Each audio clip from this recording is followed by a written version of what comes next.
在接下来的日子里，充满了各种对耶稣的猜疑，一直到逾越节之前，怀疑的人质疑这位从加利利来的人，声称自己就是他所说的人，不相信他医治瞎眼者、平静怒海，并且使人复活的一切作为。耶稣最后一次聚集他的门徒，在某一个楼上的房间，一起享用逾越节晚餐，并帮助他们预备面对那将要发生的事。他为他们洗脚，教导他们那最有能力的功课，就是去过一个服侍别人的生活，就像他的一样。当耶稣和他们一起擘饼分杯时，他要求他们，当他离开世上之后，要用相同的方式纪念他。他屈膝如谦卑的仆人，他谈论自己即将要面临的死亡。他教导他的门徒，当纪念他的样式。有什么样的君王会如此行呢？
以一个亲嘴作为出卖的记号，耶稣被逮捕并交付审讯。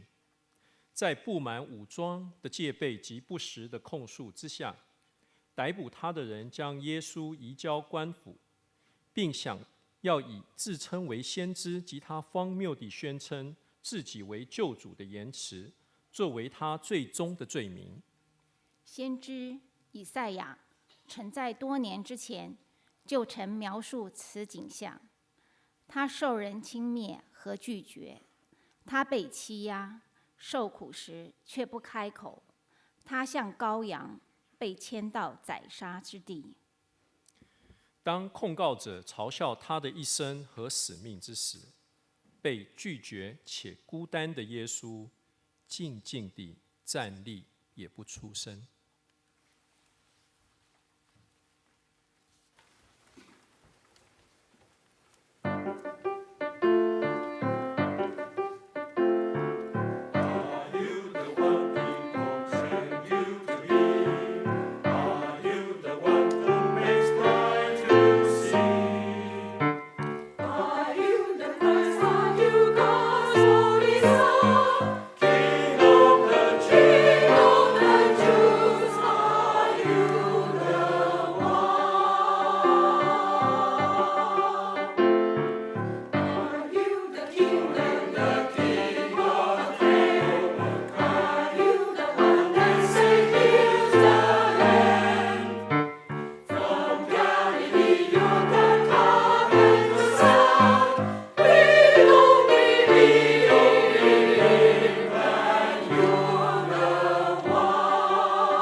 犹太的领袖和罗马官吏用粗暴的方式互相推诿将耶稣判刑的责任。在最后的努力下，罗马的地方官长比拉多尝试要释放耶稣，并指出他找不到任何理由来办他。但这些曾在数日前热烈地拥戴耶稣进耶路撒冷时的群众，如今却转变为一群充满愤怒、仇恨的人，并执意呼喊着要将他钉在十字架上。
最后，这群愤怒的暴民愿望得逞，于是耶稣被交付给罗马的兵丁去执行死刑。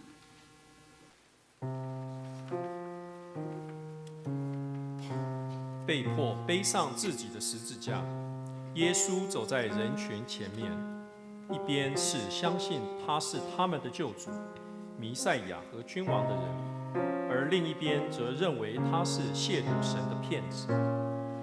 耶稣被带到一个称为独楼地的地方，在这里，他被钉在十字架上，并如同一个普通的罪犯死去。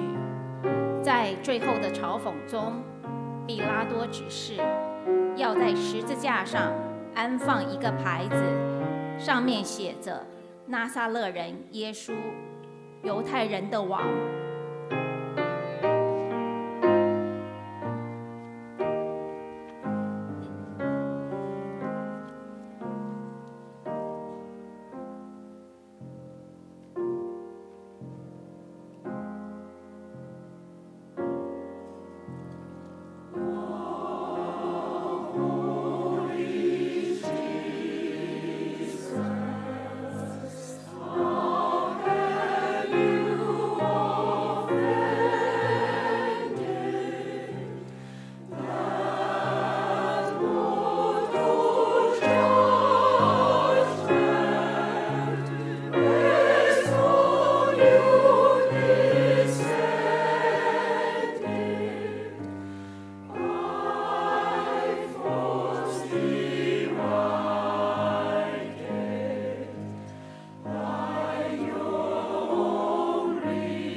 耶稣大声喊着说：“成了！”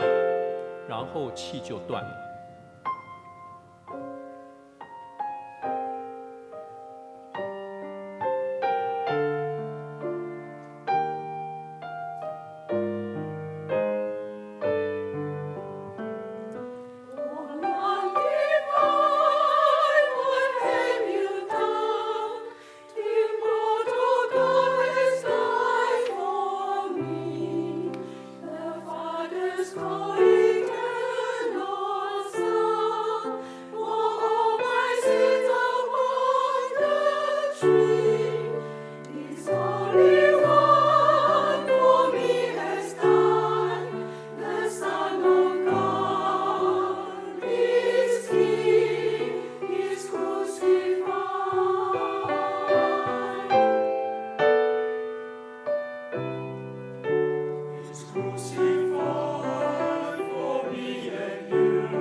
的头一日，一些妇女来到耶稣埋葬的坟墓前。